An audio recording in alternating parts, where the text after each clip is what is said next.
Знаёмая сітуацыя. Ты пераходзіш на беларускую мову і пачынаеш унікаць словаў, якія падобныя на расейскія. Многія з гэтых словаў сапраўдныя русізмы, але частка толькі падаюцца імі. Як жа іх адрозніць? Мне здаецца, сярод нас ёсць шпіён.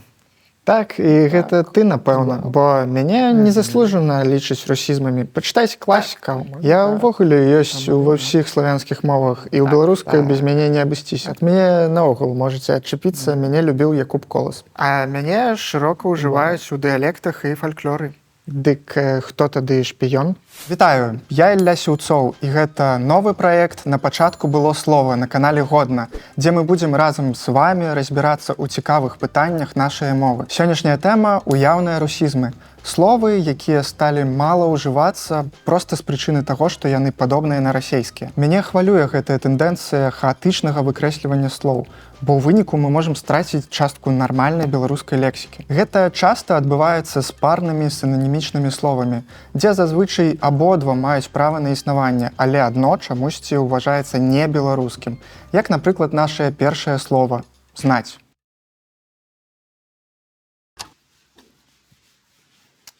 Ці неяк так сказаць, ці неяк так. А я нічога знаць не знаю, ведаць не ведаю. Вось вы, напэўна, думаеце, Крапіва спачатку напісаў па-расейску і тут жа выправіўся па-беларуску. А вось і не, у класічнай літаратуры паўсюдна сустракаецца слова «знаць». У Якуба Коласа, Янкі Купалы, Максіма Богдановича і іншых. Пэўныя аднакарнёвыя словы, як «знаўца» і «знаны» актыўна ўжываюцца і цяпер. Але знаць чамусьці забанена многімі беларускамоўнымі. Цікавая сітуацыя выходзіць, там, дзе ў расейскай языкавед, у беларускай мовазнаўца, хаця варыянт мовавед таксама існуе.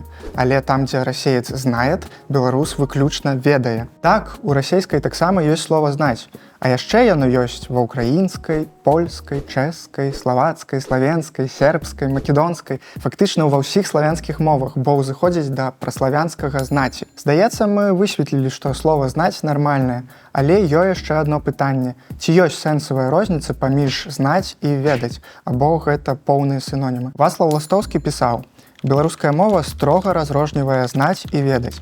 Можна чалавека знаць па азнаках ягоных, але не ведаць, што ён такое ў душы сваёй». З падобным падзелам згодны і мовазнаўца Юры Пацюпа. Знаёмства бывае зазвычай павярхоўнае, а веданне гэта ўжо глыбокае.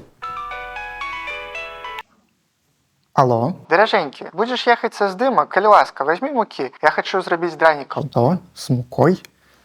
Я знаў яе доўга, але, аказваецца, зусім яе не ведаў. Хаця многія, у тым ліку ў літаратуры, ужывалі «знаць» і «ведаць» як поўныя сінонімы. Яшчэ «знаць» мае значэнне блізкае да слова «відаць», мець нейкія азнакі чагосьці. Па ім знаць было, што спаў у саломе, ці знаць па слядах, што тут прайшоў воўк. Акром таго, існуе шмат словаў з тым жа коранем, якія маюць разнастайныя значэнні. Знацца, дазнацца, пазнаць, вызнаваць. Агулам больш 15 словаў і 40 значэнняў, якія могуць знікнуць толькі таму, што ў расейскай таксама ёсць слова «знаць». Спадзяюся, табе было цікава пра гэта дазнацца, і цяпер будзе што расказаць сябрам. Ці распавесці сябрам. Глядзіце, ніхто ж не баіцца слова «казаць», праўда? Усе разумеюць, што яно беларускае і паўсюдна ўжываюць, аднак расказаць у многіх пачынаюцца нейкія экзістэнцыйныя праблемы. Адразу ўзнікае замест яго распавесці. Дарэчы, а адкуль узялося распавесці? Калі паглядзець, яно фактычна не фіксуецца ў слоўніках, але пры гэтым масава бытуе ў мове сучаснікаў. Рэч у тым, што гэта нядаўні ўкраінізм, якому некалькі дзесяцігоддзяў і які яшчэ не паспеў прапісацца ў слоўніках. Лічыцца, што слова «распавядаць» прынёс у беларускую мову Уладзімір Караткевіч, бо доўгі час вучыўся і працаваў ва ўкраіне. Дарэчы, пра ўкраінізмы. Многія, не знайшоўшы беларускія адпаведнікі, пачынаюць запазычваць украінскія словы, як, напрыклад, спілкавацца. Гэта асобная цікавая тэма. Таму, калі ласка, напішыце проста зараз у каментарах, якое украінскае слова асабіста вы забралі сабе ў штодзённае выкарыстанне. Магчыма, наступнае відэа якраз будзе пра гэта. Вяртаемся да нашай тэмы. Мы маем іншае слова, якое сустракаецца з часоў старабеларускай мовы – «апавядаць». Часцей гэта слова сустракаецца ў літаратурным кантэксце. Але агулам расказваць і апавядаць гэта сінонімы. Я не хочу сказаць, што ў беларускай мове не павінна быць новых запазычанняў, але чаму пры наяўнасці двух спрадвечных беларускіх словаў нам спатрэбілася распавесці. Як казаў класік, перад увядзеннем кожнага новага слова трэба добра абшарыць свае моўныя кішэні. А ці абшарылі вы свае кішэні перад тым, як сказаць распавесці? Дарэчы, што ў мяне тут? І што мне цяпер з гэтым рабіць? Лепш, вядома, проста выкінуць. Але калі казаць пра слова «курыць», то яно ўзыходзіць да такіх дзядоў, што пра славянскаму «куріці» знаходзяць роднасныя словы ў балтыйскіх мовах. Таму шмат у якіх славянскіх мовах ведаюць гэтае слова значэннямі «дыміць», «удыхаць дым» ці «паліць печ». Падобная змена сэнсаў з «дыміць» на «курыць» адбылася амаль ува ўсіх еўрапейскіх мовах, як, напрыклад, у ангельскай, дзе назоўнік «smoke» значыць «дым», а дзеяслоў to smoke – курыць. А вось да слова паліць, якім старанна спрабуюць замясціць курыць, ёсць пытанні. Вось значэнне слова паліць у беларускай мове. Знішчаць агнём, запальваць крыніцу асвятлення, распальваць печ, выклікаць апёк, або ў пераносным значэнні трывожыць, мучыць. А вось у значэнні курыць гэта нядаўняе запазычанне з польскай мовы. Калі б вы раней прапанавалі камусьці папаліць цыгарэты, вас бы маглі няправільна зразумець. Алло, сынок, ну што, ты дзе? Вось пасля школы палю цыгарэты з сябрамі. Ты што, здурнеў? Табе ж усяго 10 гадоў. Бася, ты што, не вучыў беларускую мову? Мы проста утылізуем, спальваем цыгарэты, каб іх ніхто не курыў. Ну ладно. Зноў жа, ад таго, што хтосьці кажа паліць у значэнні курыць, ніхто не памрэ. Акром курца, напэўна. Але памятайма, што маем беларускае слова «курыць», ад якога ўтвараецца шмат зручных слоў: курэц, курчыха, курыва, курыльня. А ад паліць толькі нязграбныя палільшчык, палільня. Можа быць, гэтае слова ўвогуле скора стане састарэлым, бо курэнне сярод зумераў робіцца ўсё менш модным. Але як скора гэта адбудзецца? Скора.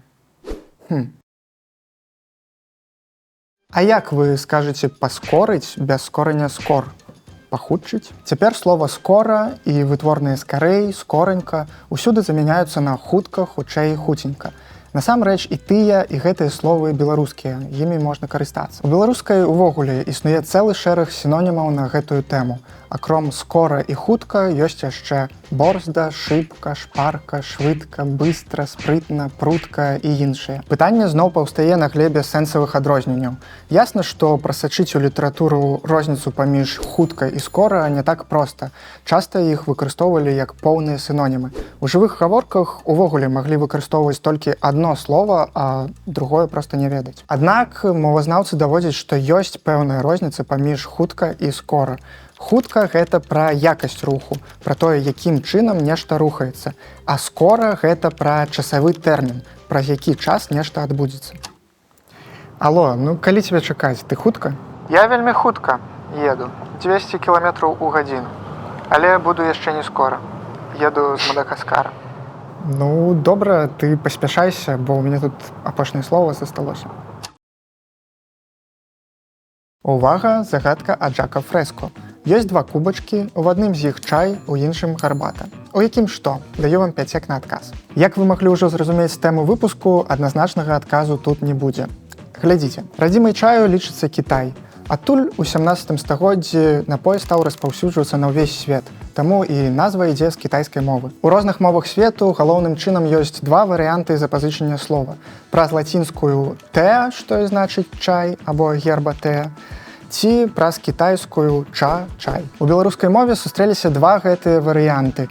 Гарбата лацінскага паходжання праз пасярэдніцтва польскай мовы, а слова «чай» трапіла ў Еўропу праз партугальскіх купцоў, якія запазычылі слова наўпрост з кітайскай мовы. Таму не варта адмыслова унікаць слова «чай» і вытворных з тым жа коранем «чайны», «чаяваць», «чайнік». У адным роліку немагчыма падрабязна разабраць усе ўяўныя русізмы.